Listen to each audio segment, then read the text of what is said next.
My name is Eleanor Harper, and for years I was known as the Invisible Woman of Ashwood Manor. Not because I was discreet by choice, but because my husband, Richard Ashwood, made it his mission to turn me into a shadow. When we got married, I was 23 years old and worked as an assistant in a small art gallery in downtown Manhattan. He was 35, had just inherited the family business empire, and was looking for a wife who wouldn't overshadow his self-made man image. I was perfect for the role. No influential family, no fortune, no connections that could steal his spotlight. What Richard didn't know, what no one in that mansion of marble and crystal could ever imagine, was that simple girl in modest dresses and shy smile carried a secret so powerful that when revealed would make his entire empire crumble like a house of cards in the midst of a hurricane. But I'm getting ahead of myself. Let me go back to the beginning, to the day everything started to change, to the exact moment I decided I would no longer be the Eleanor everyone knew. It was a rainy Tuesday in October when Vivian, Richard's younger sister, organized a dinner at our house to introduce her new boyfriend, a French businessman named Laurent Beaumont. I had spent the entire day supervising every detail with our housekeeper, Margaret, a 60-year-old woman who treated me with a mixture of pity and poorly disguised disdain. The flowers were arranged 3 times until they were the way Vivian would approve. The menu was revised countless times. I chose my simplest dress, a discreet navy blue that Richard preferred because, according to him, it didn't draw unnecessary attention. When the guests began to arrive, I positioned myself beside my husband at the entrance to the main hall, smiling politely while he received compliments as if he were the host of a royal court. Vivian arrived with Laurent, and I immediately noticed her evaluating look at me, that quick scan that all the Ashwood family women did, looking for flaws in my appearance, my behavior, my existence. "Eleanor, dear," she said, with that tone that dripped condescension like poisonous honey, "I hope you made an effort with the dinner. Laurent is accustomed to Parisian haute cuisine. You know how it is." I just smiled and nodded, because that's what was expected of me.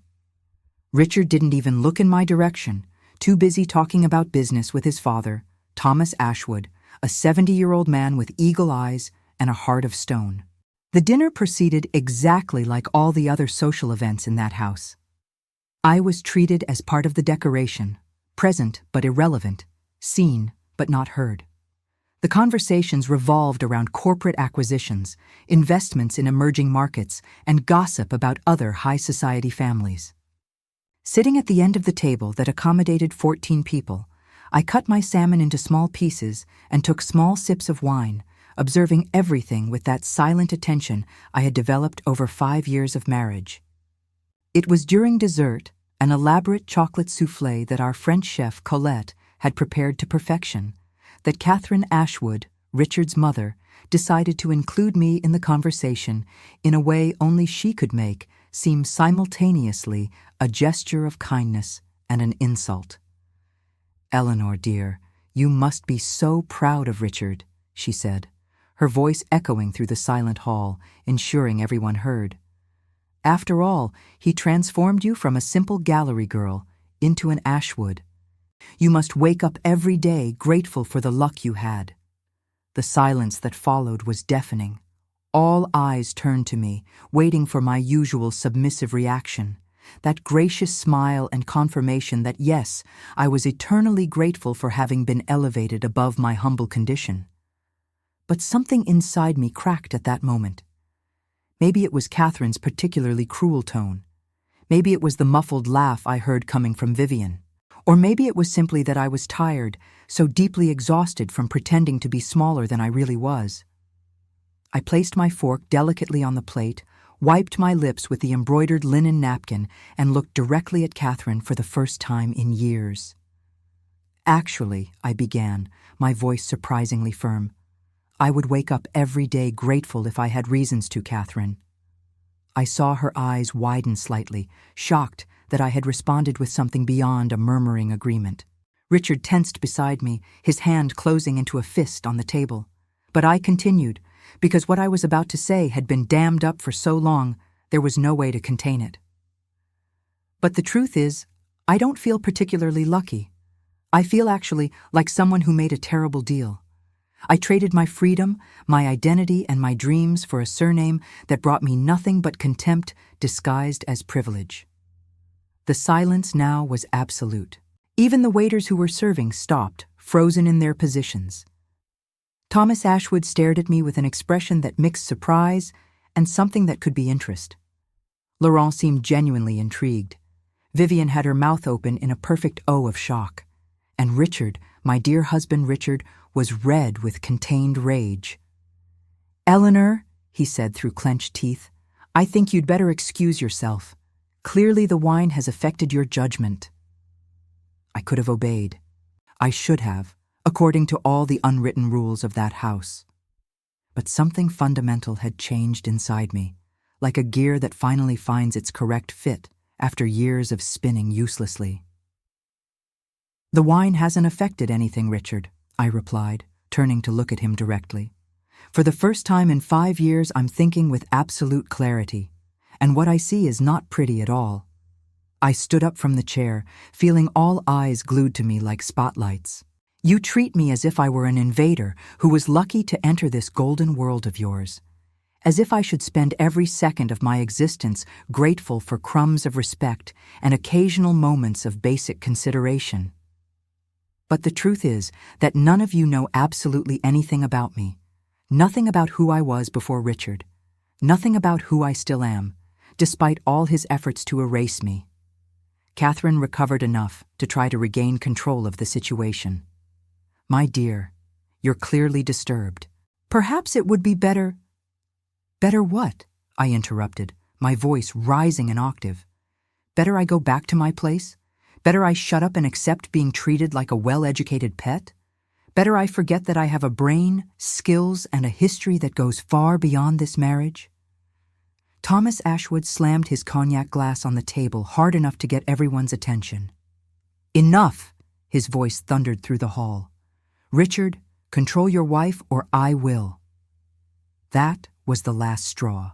5 years of accumulated humiliations, of being talked about as if I wasn't present, of having my opinions dismissed, of being reduced to a decorative accessory, everything exploded in a laugh that came out of me loud and clear. "Control?" I repeated, the laugh still echoing in my voice. "You still don't understand? There's nothing to control here. I chose to be invisible. I chose to make myself small.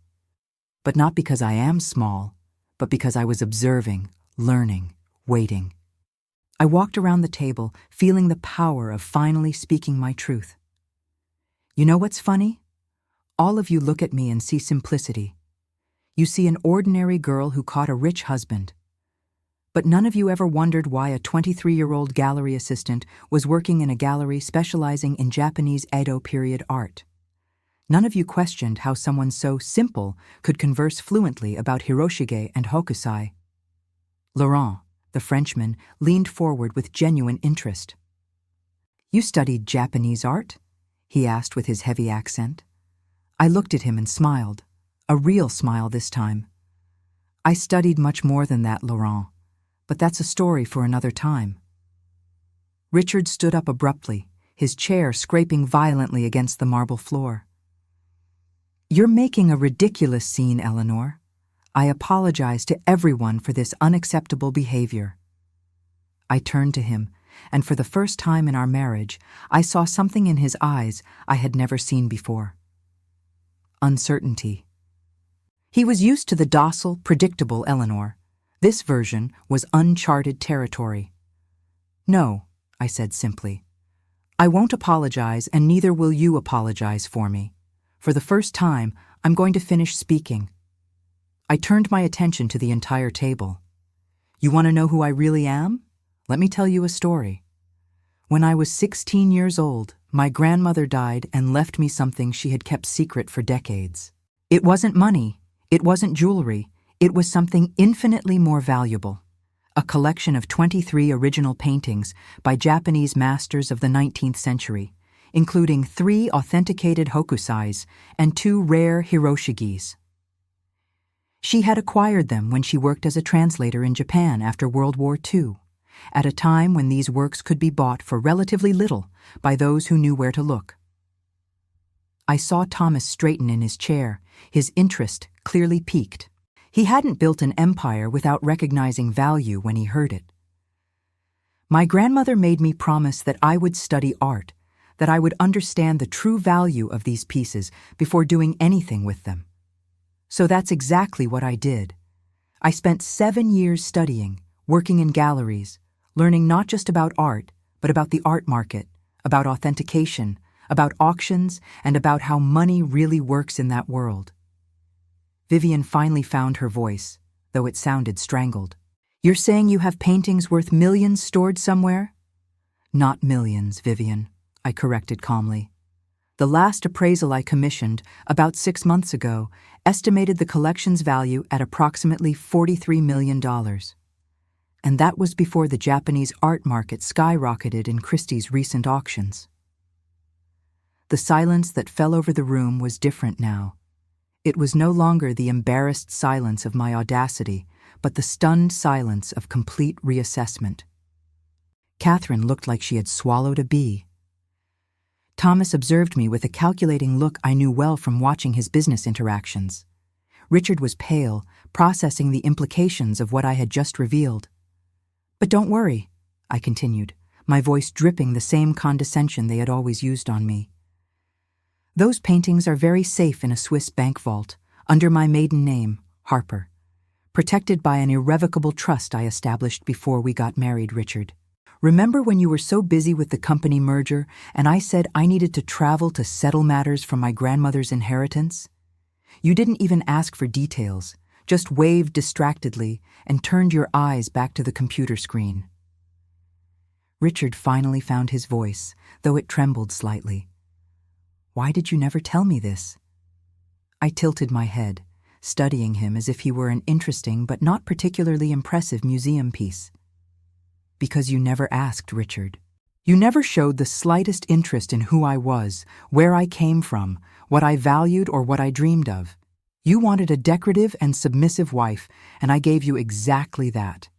But it was a conscious choice, not because it was all I could be. I walked back to my chair, but didn't sit down. Instead, I stood there, one hand resting on the back, dominating the room in a way I had never attempted before. For 5 years, I watched you. I saw how business really works in this family. I saw the mistakes you make out of arrogance, the opportunities you miss by not listening to people you consider inferior. And mainly, I saw how you treat the women in this family like expensive ornaments, but essentially worthless. Margaret, the housekeeper, was standing near the kitchen door, and I could swear I saw the ghost of a smile on her normally pursed lips. You know what else I learned, observing from my position of invisibility? I continued. I learned that this family is on the brink of serious problems. The Meridian Tech acquisition you're so eager to close, Richard? It's going to fail. I know someone on their board, someone I met at an art auction who had no idea who I was married to. He was drunk and talkative and told me all about the accounting irregularities that are about to come to light. Richard's face went from pale to gray. That's impossible. We did complete due diligence. You did superficial due diligence, I corrected. Because you Ashwoods believe you're so superior that you don't need to dig deep. You believe your reputation and your money are enough to protect you from mistakes. But they're not. Thomas slammed his fist on the table, making the fine porcelain tremble. If you knew about this, why the hell didn't you say anything? I looked at him with a calm that surprised even myself. Because, Thomas, why should I? Why should I use my knowledge and my connections to save a family that treats me like a tolerated intruder? A family that mocks my simplicity as if it were a character flaw. Catherine tried a different approach, her voice softening in an imitation of cordiality. Eleanor, dear, I understand you're upset, and perhaps we've been a bit insensitive at times. But we're family. Surely you wouldn't want to see the family face financial difficulties. I laughed again, but this time it was a bitter sound. Family? You make me sit at the end of the table as if I were a distant relative being tolerated out of charity. Family isn't about surname, Catherine. It's about respect, consideration, and love. Things this house alarmingly lacks. Vivian, always the most impulsive, couldn't contain herself. So what do you want? Money? An apology? What will make you stop this ridiculous little theatrical show? I turned to her with an expression that made her eyes widen. I don't want anything from you, Vivian. That's the part none of you can understand. I don't need anything you can offer. I have my own fortune, my own connections, and apparently more information about this family's business than most of you sitting at the table. Laurent was watching everything with obvious fascination, occasionally whispering translations for something Vivian wasn't paying attention to. I continued, feeling years of silence finally transforming into words. But I'll make an offer, out of pure curiosity to see how you react. I can save the Meridian deal. I have enough information to guide you through the dangerous parts and restructure the agreement in a way that actually benefits the Ashwoods. I have contacts who can help mitigate the damage when the accounting scandal breaks, because it will break, whether you're part of it or not, Richard. I saw a flash of hope in Thomas's eyes, that calculating spark of a businessman recognizing an opportunity. And in return? He asked directly. In return, I said slowly, savoring each word. I want Richard to agree to an amicable divorce. I want to leave this marriage with my freedom and nothing more. I don't want a cent of Ashwood money. I don't want this house, these jewels, these dresses that Richard chooses for me. I just want my life back. The shock on Richard's face was almost comical. Divorce? You're asking for a divorce in exchange for business information? I'm not asking, Richard. I'm offering a fair trade. Your marriage, which clearly brings happiness to neither of us, in exchange for saving your family's legacy. Seems like a pretty reasonable deal from my perspective. Catherine looked about to faint. This is blackmail. No, I corrected firmly. Blackmail would be if I threatened to expose information unless you paid or did something. I'm simply establishing the terms under which I'd be willing to help. You're free to refuse. You can go ahead with the Meridian acquisition, ignore my warnings, and find out on your own if I'm right or not. I'll be fine either way. Thomas leaned back in his chair, his fingers drumming on the table in a thoughtful rhythm. You're smarter than you look, he said finally, and although it was still a condescending comment, there was a note of genuine respect there. I always was, Thomas. You just never bothered to look beyond the surface. Richard was still processing, his mind clearly racing through calculations and implications. What if I don't agree? What if I refuse the divorce? I shrugged elegantly. Then I'll go back to being the silent Eleanor you know, at least publicly. But Richard, think carefully. Do you really want to continue married to someone who clearly doesn't love or respect you? Someone who was watching and analyzing you this whole time like a study project? I saw something break in his eyes then, perhaps pride, perhaps the image he had of our marriage. You never loved me? He asked, and for the first time since I'd known him, there was genuine vulnerability in his voice. I could have been cruel. I could have thrown all the hurts back at him, but there was no reason for that now. I tried, Richard. In the first months, I really tried. But it's hard to love someone who never sees you, who never asks about your dreams, who treats you like a living doll to display at social events. You didn't want a wife, you wanted an unpaid employee to manage your domestic life and look good in photos. The silence stretched for long moments. I could almost hear the gears turning in each head around the table. It was Laurent who finally broke the silence, his voice carrying genuine admiration. Madame Eleanor, you are absolutely fascinating. If I may say so, you wasted yourself tremendously in this situation. I smiled at him, grateful for the only truly kind observation of the evening. Thank you, Laurent. And no, it wasn't totally wasted. I learned a lot about patience, about observation, about choosing your moments. Vivian looked between me and Laurent with an expression that mixed jealousy and total confusion about how the evening had taken this bizarre turn. Thomas stood up, walking to the window overlooking the illuminated gardens. Do you have proof of these allegations about Meridian Tech? I opened my small handbag that was hanging on the chair and pulled out a flash drive. Everything here.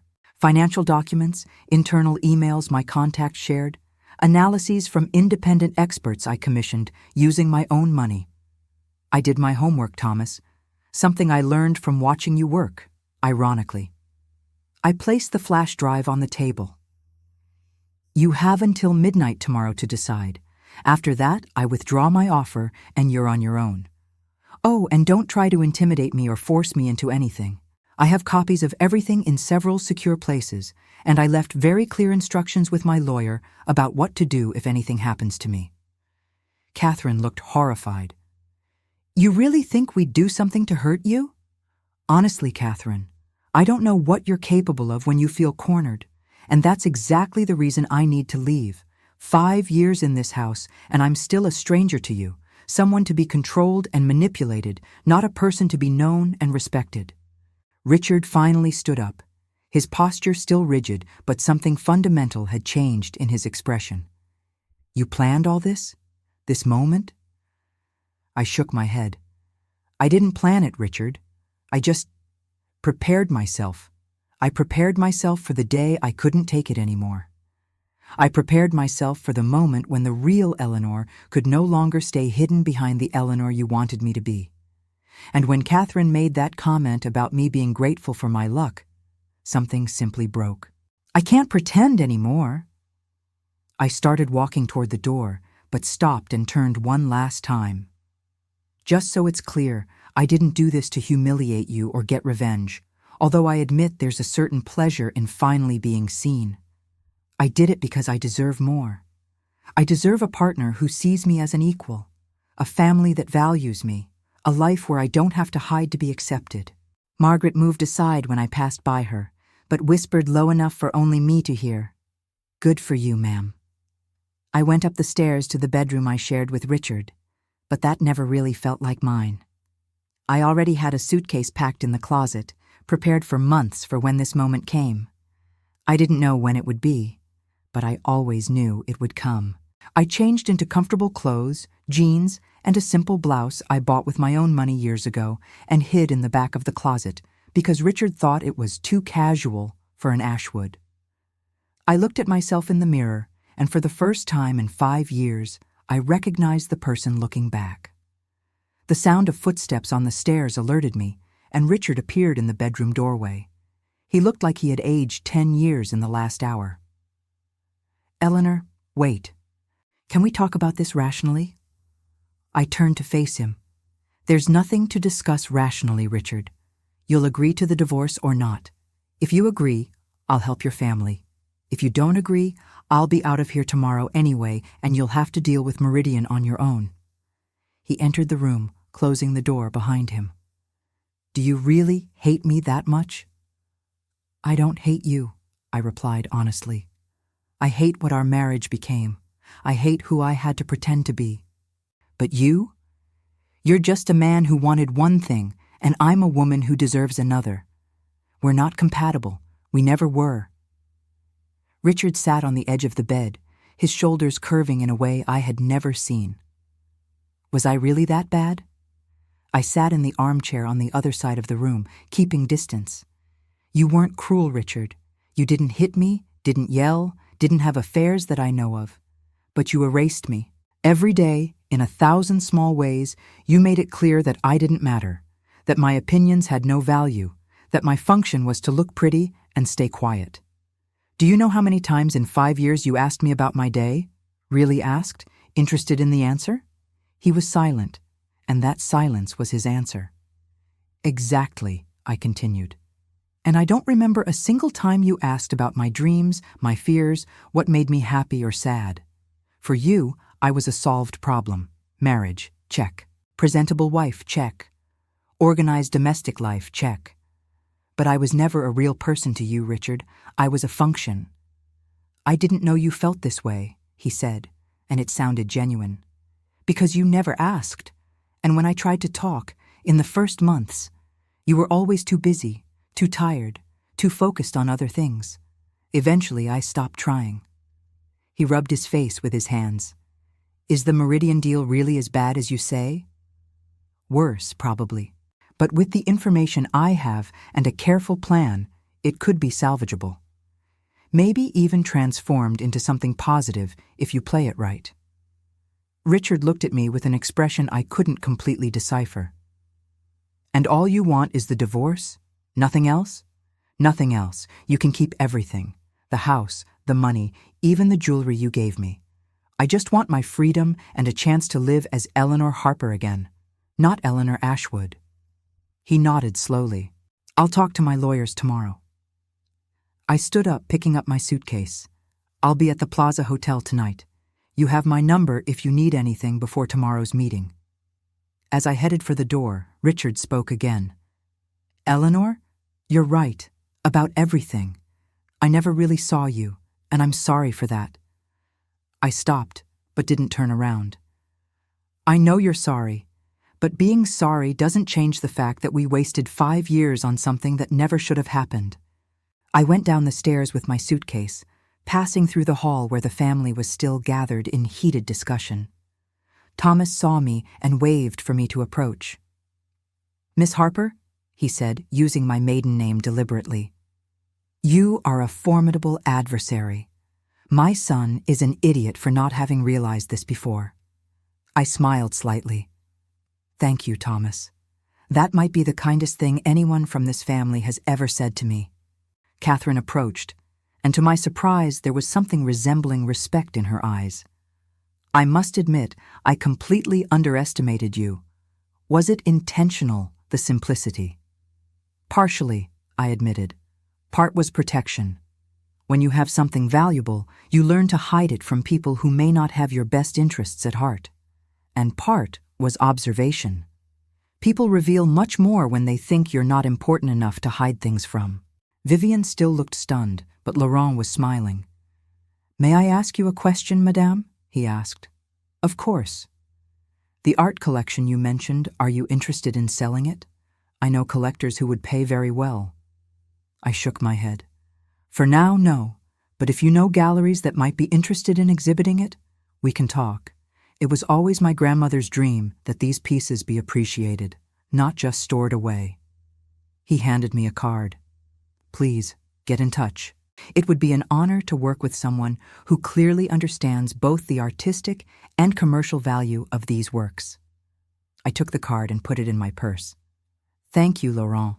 Vivian, you're lucky to have him. I hope he treats you better than this family usually treats its women. That drew a surprised laugh from Thomas. She has courage, I must admit. I called a taxi, and while I waited at the front door of Ashwood Manor, I looked back one last time. The mansion was beautiful. There was no denying.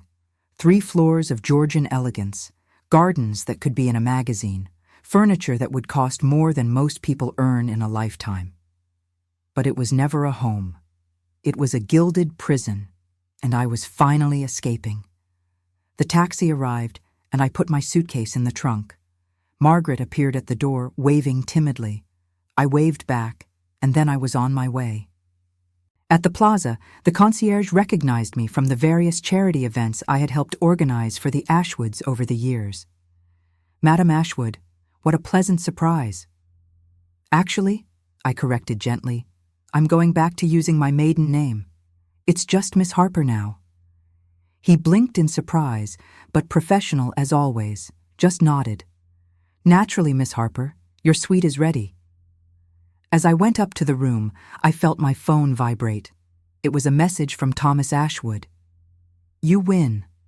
We'll agree to your terms, meeting tomorrow at 10 a.m. in my office to discuss details.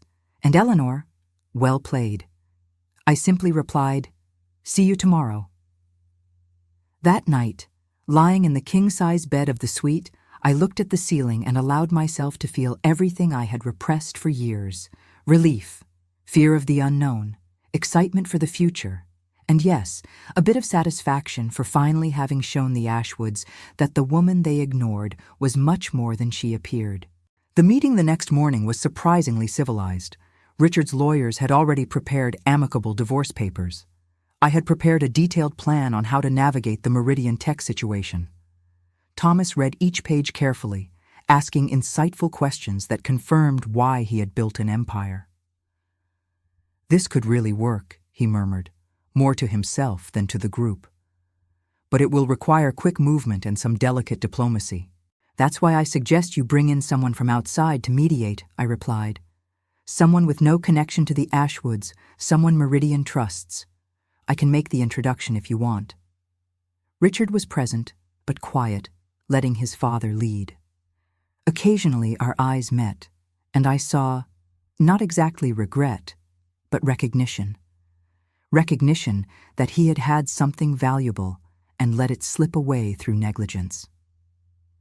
When the papers were finally signed and witnessed, I stood up to leave. Catherine, who had insisted on being present, stopped me. "Eleanor, I know I have no right to ask, but are you going to disappear completely from our lives?" I considered the question carefully. "I have no plans to maintain regular contact, if that's what you're asking. But I also won't run away if our paths cross socially. There's no hostility on my part, Catherine, just a closed chapter." She nodded, accepting that. "Are you staying in New York?" "For now. I have plans to travel, maybe spend some time in Japan studying more about art. Who knows? The world is open now in ways it wasn't a week ago." It was Thomas who walked me to the door of his office. "You know," he said in a low voice, "if you ever get tired of art and want to try the business world, I have a position that would be perfect for someone with your intelligence and observation skills." I laughed genuinely. "Thank you, Thomas, but I think I've had enough of Ashwood Enterprises for a lifetime. But I appreciate the recognition finally." He smiled, a genuine smile that transformed his austere face into something almost warm. "Fair enough, but the offer remains open."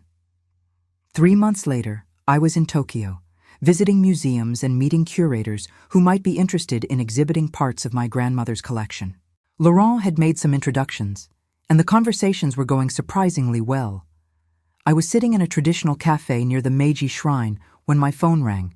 It was a number I didn't recognize, but I answered anyway. "Eleanor Harper," a male voice said. "My name is James Chen. Thomas Ashwood gave me your number. I hope you don't mind." I was intrigued. "Depends on what you want, Mr. Chen." He laughed. "Straight to the point. I like that. I'm a collector of Asian art, and I heard you might have access to some exceptional pieces from the Edo period. Would you be interested in talking about a possible collaboration?" "What kind of collaboration?" "Well, I'm opening a new museum in San Francisco dedicated exclusively to Japanese art. I'm looking for pieces for the permanent collection and high-quality temporary exhibitions. Thomas mentioned you're not just a collector, but someone with deep knowledge of the subject. I need a chief curator." I was silent for a moment, processing the offer. "That's very tempting, Mr. Chen, but I need to know. Did Thomas tell you my whole story?" "He told me you recently left a difficult marriage with his son, and that you're incredibly talented and underestimated. He also said he'd be an idiot if he didn't offer you something before someone else did." I smiled. Thomas Ashwood calling me talented. The world really has changed. "So? Would you be interested in at least discussing this? I can fly to Tokyo this week if you're free." "I'm interested in talking," I confirmed. "But Mr. Chen, I need to be clear. I don't accept being underestimated or ignored. I've had enough of that for a lifetime." "Perfect," he responded immediately, "because I don't hire people to decorate offices. I hire people to use their brains and their expertise. You would make real decisions about acquisitions, exhibitions, programming. Obviously within the budget and overall vision of the museum, but with real autonomy." "In that case, Mr. Chen, I'm very interested in continuing this conversation." 2 years later, the Chen Museum of Japanese Art opened to great critical acclaim. The inaugural exhibition featured 10 pieces from my grandmother's collection, loaned, not sold, and the press was calling it the most important private collection of Edo period art to be seen in decades. I was at the opening event, wearing a modern kimono I had bought in Kyoto, when I saw a familiar figure enter. It was Richard, accompanied by a woman I didn't know. He saw me and hesitated, but then approached. "Eleanor, or should I say Dr. Harper now?" I smiled. I had gone back to school, completing my PhD in art history over the past 2 years while working at the museum. "Eleanor is fine. How are you, Richard?" "Well. Very well, actually." He gestured to the woman beside him. "This is Amanda. We met last year." Amanda extended her hand warmly. "It's a pleasure to finally meet you. Richard told me everything about everything. And I must say, this museum is absolutely stunning." "Thank you," I replied sincerely. "And it's good to meet you too. Richard, you look different. Lighter, perhaps?" He smiled a bit sheepishly. "Therapy. Lots of therapy. And Amanda calls me out when I'm being a self-centered idiot, which apparently is more often than I realized." Amanda laughed. "He's exaggerating, but we're working on it together." We talked for a few more minutes, and it was pleasant. There was no hurt, no strange discomfort. Just two people who once shared a life and now had gone separate ways. When they moved away to see more exhibitions, James Chen appeared at my side. "Ex-husband?" he asked. "Ex-husband," I confirmed. "He seems better." James laughed. "And you look absolutely radiant. Look at what happens when you allow people to be who they really are." I looked around the museum, seeing visitors admiring the works of art I had curated so carefully, reading the description plaques I wrote, participating in the conversations I helped create. This was my place. This was where I belonged. "You know," I said to James, "for years I made myself small because I thought that's what the world wanted from me. I thought simplicity meant insignificance. And now?" he asked. "Now I know that simplicity can be a choice, but should never be a prison. There's power in being underestimated, but there's much more power in being seen for what you really are." James raised his champagne glass. "A toast, then, to Eleanor Harper, who reminds us that the most interesting people are often those who observe silently, waiting for the right moment to reveal who they really are." I clinked my glass against his, the crystalline sound echoing in the beautifully designed space that now bore my name as chief curator. That night, when the museum finally closed and the last guests left, I stood alone in the main gallery, surrounded by the paintings my grandmother had collected decades ago. These works of art had crossed oceans, survived wars, waited generations to be properly appreciated.